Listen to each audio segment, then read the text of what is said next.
आणि बुलेटिनच्या सुरुवातीलाच बातमी आहे विरारमधून। विरारमध्ये रामनवमीच्या मिरवणुकीवर एकानं अंडी फेकल्यानं संतापाचं वातावरण निर्माण झालं। पोलिसांनी घटनास्थळी धाव घेत परिस्थिती नियंत्रणात आणली।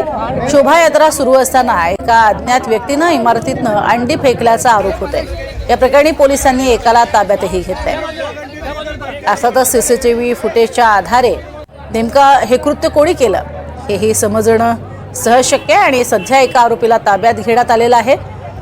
रामनवमी उत्सवानिमित्त अनेक ठिकाणी अशा स्वरूपाच्या शोभायात्रा काढण्यात येत होत्या आणि या दरम्यान हा खोडसाळपणा करण्याचं कुणीतरी धारिष्ट केलंय आणि त्यामुळेच एकाला आता ताब्यात घेण्यात आलंय।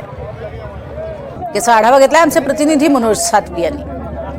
विरार पश्चिमेच्या चिखलडोंगरी या परिसरात रामनवमी निमित्त आयोजित केलेल्या शोभायात्रेवर अज्ञात समाजकंटकांकडून अंडी फेकण्यात आल्याचा आरोप करण्यात आलेला आहे। सकल हिंदू समाजाच्या वतीने ही रामनवमी निमित्त शोभायात्रा आयोजित केलेली होती आणि ही शोभायात्रा या परिसरात आल्या असता कोणीतरी या शोभायात्रेला लक्ष्य करण्याचा प्रयत्न केला।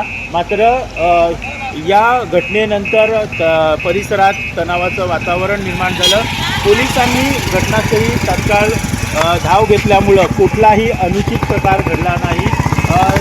सध्या या ठिकाणी पूर्णपणे शांततेचं वातावरण आहे आणि कुठलाही अनुचित प्रकार घडू नये याच्यासाठी पोलीस बंदोबस्त चोख तैनात ठेवण्यात आलेला आहे। या प्रकरणाची संपूर्णपणे चौकशी होणार आहे आणि या संदर्भात या इथलं जे बोलिंज पोलीस स्टेशन आहे त्यामध्ये गुन्हा दाखल करण्याची प्रक्रिया देखील सुरू आहे आणि जे कोणी संशयित आहे त्यांना लवकरात लवकर ताब्यात घेऊन अशा प्रकारचा जो प्रकार घडला असेल तर त्याच्याबाबत जो कडक कारवाई करण्यात येईल असं पोलीस सूत्रांकडून सांगण्यात आलेलं आहे। NDTV मराठीसाठी महेश गोहिलसह मनोज सातवी, विरार।